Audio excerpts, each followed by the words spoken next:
Selamat berjumpa kembali dalam layanan audio Sahabat Seperjalanan. Hari ini adalah hari Senin 15 Desember 2025.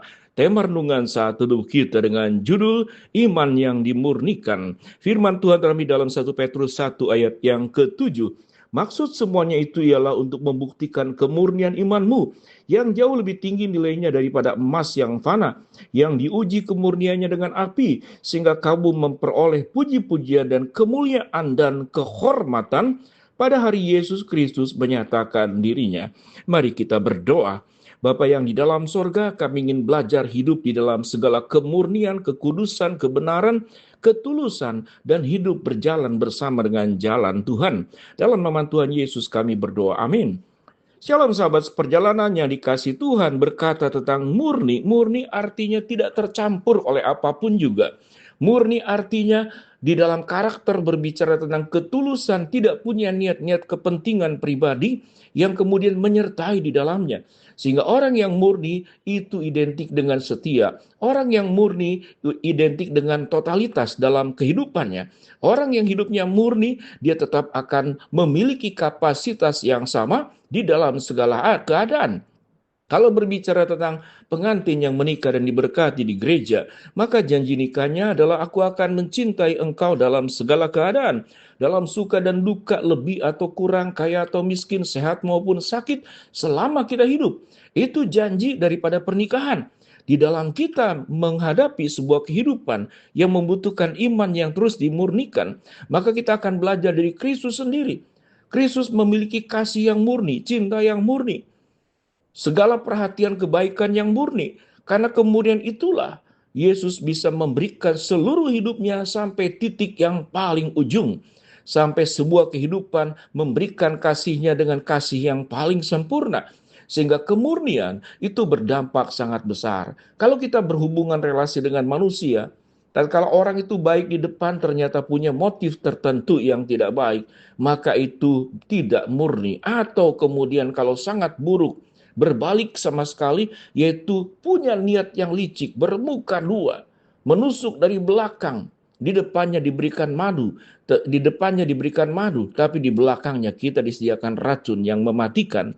Di dalam surat Petrus yang pertama, di dalam ayat pertama dikatakan dari Petrus, Rasul Yesus Kristus, kepada orang-orang pendatang yang tersebar di Pontus, Galatia, Kapadokia, Asia Kecil, Britinia, yaitu orang-orang yang dipilih sesuai dengan rencana Allah. Bapa kita yang dikuduskan roh, supaya taat kepada Yesus Kristus dan menerima percikan darahnya. Kiranya kasih karunia dan damai sejahtera makin melimpah atas kamu. Kita bertemu di dalam pasal 1 ayat pertama sampai ketiga. Sebuah kalimat menerima percikan darahnya. Darah Kristus adalah bentuk kemurnian. Jika seseorang bisa mengasihi kita, mencintai kita, sampai memberikan nyawanya, maka cintanya itu sungguh-sungguh murni. Pada ayat yang ketiga dikatakan, terpujilah Allah dan Bapa Tuhan kita Yesus Kristus, yang karena rahmatnya yang besar telah melahirkan kita kembali oleh kebangkitan Yesus Kristus dari antara orang mati kepada suatu hidup yang penuh pengharapan, untuk menerima suatu bagian yang tidak dapat binasa, yang tidak dapat cemar, yang tidak dapat layu, yang tersimpan di surga bagi kamu. Bayangkan, Allah memberikan sesuatu bagian yang dikatakan pada ayat yang keempat, yang tidak dapat binasa, yang tidak dapat cemar, yang tidak dapat layu, yang tersimpan di surga bagi kamu. Catatannya ditulis bagi kamu, bukan bagi siapa-siapa lagi. Kita diberikan sesuatu yang terbaik oleh Allah. Dengan demikian, biarlah kita menjaga kemurnian iman kita.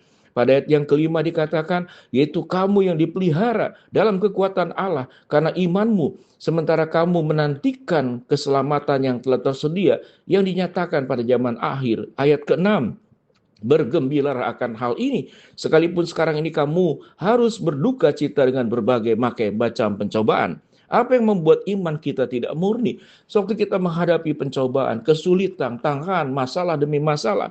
Kita melihat di Indonesia ada beberapa wilayah yang mengalami musibah yang sangat luar biasa. Kita mendoakan agar bisa tertangani dengan baik. Di dalam kondisi seperti itulah cobaan.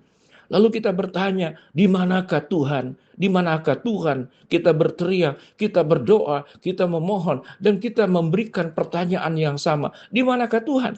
Seakan-akan kita tidak mempercayai Tuhan itu ada. Tuhan ada, seakan-akan hanya sewaktu kita diberkati, diberi kesehatan, diberikan kelancaran. Tapi waktu menghadapi pencobaan, kesulitan, kita bertanya, di manakah Tuhan? Tuhan ada di dalam setiap keadaan hidup kita. Kita tahu dengan jelas hidup di dalam dunia ini bukan tempat yang sempurna. Telah rusak dunia ini setelah manusia jatuh di dalam dosa. Seluruh aspeknya itu rusak. Tidak hanya alam, kemudian juga kondisi manusia sesungguhnya yang menghuni bumi inilah, yang merusak segala sesuatunya, menggundulkan hutan, mencemarkan lingkungan, air sungai yang dicemari oleh berbagai macam limbah, hidup semaunya dan seenaknya. Itu kemudian menimbulkan sakit penyakit, menimbulkan bencana, menimbulkan banjir, menimbulkan tanah longsor. Itu semua perbuatan manusia. Kalau alam itu mengikuti iramanya. Kalau yang namanya bukit, dia tentu tanah itu akan longsor ke bawah. Yang namanya air, dia akan mengalir ke tempat yang rendah. Yang namanya kemudian hujan badai, itu alam. Alam yang memang sudah diatur oleh Tuhan sedemikian rupa. Kita jangan memperparahnya. Sehingga cobaan itu memang ada yang datang, tidak kita inginkan.